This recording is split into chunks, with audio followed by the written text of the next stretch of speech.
નમસ્તે।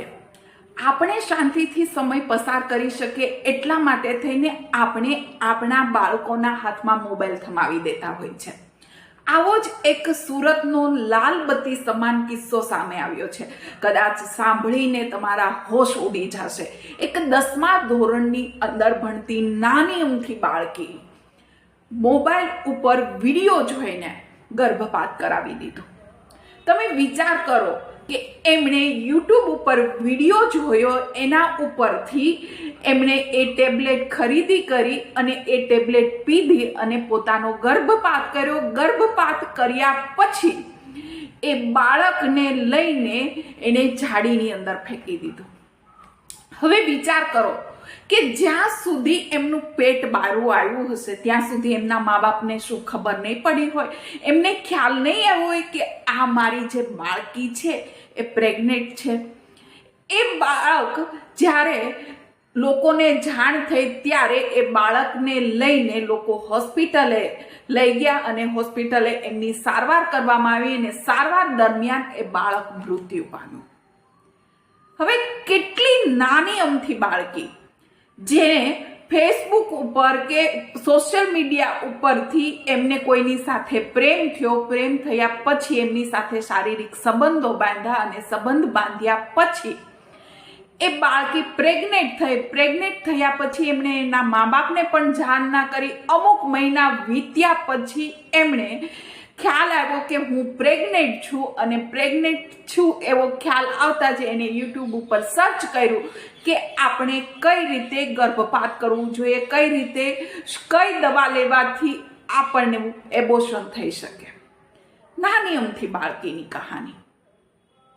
હવે આપણે આપણા શાંતિ માટેથી બાળકોના હાથમાં ફોન આપી દઈએ છીએ। આપણે સારી રીતે કામ કરી શકીએ અથવા તો કોઈ આપણા ઘરે મહેમાન આવ્યું છે, મહેમાન સાથે સરખી રીતે વાતચીત કરીએ, કોઈ બાર પ્રસંગમાં ગઈએ છીએ તો પ્રસંગમાં પણ આપણે શાંતિથી એન્જોય કરી શકીએ એટલા માટે થઈને બાળકોના હાથમાં ફોન થમાવી દઈએ છીએ। પણ આપણે જરા પણ એ ધ્યાન નથી રાખતા કે આપણું બાળક શું જોઈ રહ્યું છે, આપણું બાળક કયા પ્રકારના વિડીયોઝ જોવે છે, કઈ પ્રકારની રીલ્સ જોવે છે, જરા પણ આપણે ધ્યાન નથી રાખતા। હું તો એવું કહું છું કે જ્યાં સુધી તમારું બાળક કોલેજમાં ના આવે ત્યાં સુધી બાળકના હાથમાં ફોન ના આપો, કેમ કે તમારું બાળકના હાથમાં ફોન આવતાની સાથે જ એ રીલ્સ જોવાનું ચાલુ કરશે। જેવી જે રીલ્સ જોશે એવું એ નવું નવું શીખશે, ખરાબ શીખશે। પ્લસ બાળકની યાદશક્તિ પણ ઓછી થશે। બાળક એક જ કામની અંદર વધારે સારી રીતે ધ્યાન પણ નહીં આપી શકે।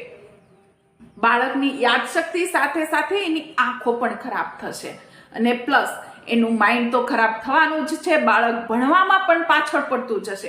ગમે એટલી બાળક જીદ કરે છતાં પણ એના હાથમાં ફોન ના આપો। આ પહેલા પણ એક કિસ્સો આવેલો હતો કે જેમની અંદર એક બાળકીએ પોતાના બોયફ્રેન્ડ સાથે ફોનમાં વાત કરવા માટે થઈને પોતાની માતાને હરરોજ ઊંઘની ગોળીઓ આપતી હતી અને જ્યારે એની માતાની તબિયત વધારે પડતી ખરાબ થઈ ત્યારે માતા દવાખાને બતાવવા ગઈ અને એમને ખ્યાલ આવ્યો કે મારી બાળકી જ મને ઊંઘની ગોળીઓ આપે છે। તમે વિચાર કરો કે બાળકો કઈ હદ સુધી જઈ શકે છે, બાળકોની અંદર કેવા કેવા વિકારો આવી રહ્યા છે। જો આને જ અટકાવવા હોય ને તમારે તો તમારા બાળકોને ફોનથી દૂર રાખો। અટકાવવા માટે બાળકોને ફોનથી દૂર રાખો। શક્ય હોય એટલો બાળકો સાથે ટાઈમ સ્પેન્ડ કરો। રવિવાર હોય કે પછી એ સ્કૂલેથી ઘરે આવે ત્યારે બાળક સાથે વાતચીત કરો, સમય પસાર કરો।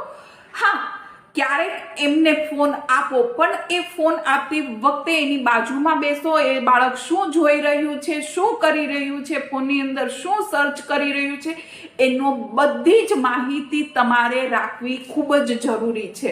ક્યારેક પોસિબલ છે કે બાળકને સ્કૂલમાંથી પ્રોજેક્ટ આવ્યો તો એના માટે થઈને તમારે મોબાઈલનો ઉપયોગ કરવો જરૂરી છે, તો એ ટાઈમે તમે તમારા બાળકની બાજુમાં બેસો, એ શું જોઈ રહ્યો છે એનું પણ ધ્યાન રાખો।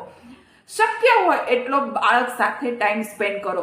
જો તમે બાળકને મોબાઈલથી દૂર નહીં રાખો તો 101% હું તમને ગેરંટી આપું છું કે તમારા બાળકની જિંદગી બરબાદ થવાની જ આ લાલ બત્તી સમાન કિસ્સા આપણી સામે હરેક વખતે આવી રહ્યા છે, છતાં પણ આપણે એવું જ વિચારીએ છીએ કે નહીં થોડીક વાર ફોન આપવાથી શું થશે, હવે થોડુંક જ જોવાનું ને, પણ એ થોડીક વાર આપેલો ફોન બાળકના માઇન્ડની અંદર ખૂબ મોટી અસર કરીને જતો હોય છે. બાળકે સાંજે સુવા ટાઈમે મોબાઈલ ઉપયોગ કર્યો, રીલ્સ જોઈ, આખી રાત તો એક તો એની ઊંઘ ના જે વિચારો છે એ તરફ જ જવાના, કોઈ સારો વિચાર નથી કરવાનો. પ્લસ એ જ્યારે સ્કૂલે જશે, સ્કૂલેમાં પણ એવું વિચારશે કે હું ઘરે જઈશ ને સાંજે મારા મમ્મી પપ્પા મને ફોન આપશે, હું ફોનમાં જોઈશ. ભણવામાં પણ એ સરખું ધ્યાન નહીં આપી શકે. એટલા માટે બેસ્ટ છે, હાથ જોડીને નમ્ર વિનંતી છે મા બાપને કે બાળકને ફોનથી દૂર રાખો. પ્લસ જો તમને એવું લાગતું હોય કે તમારી આજુબાજુમાં આવા લોકો છે જે એના બાળકને ફોન આપે છે, તો આ વિડીયો એ લોકોને પણ શેર કરો અને એમને પણ ખ્યાલ આવે કે મોબાઈલ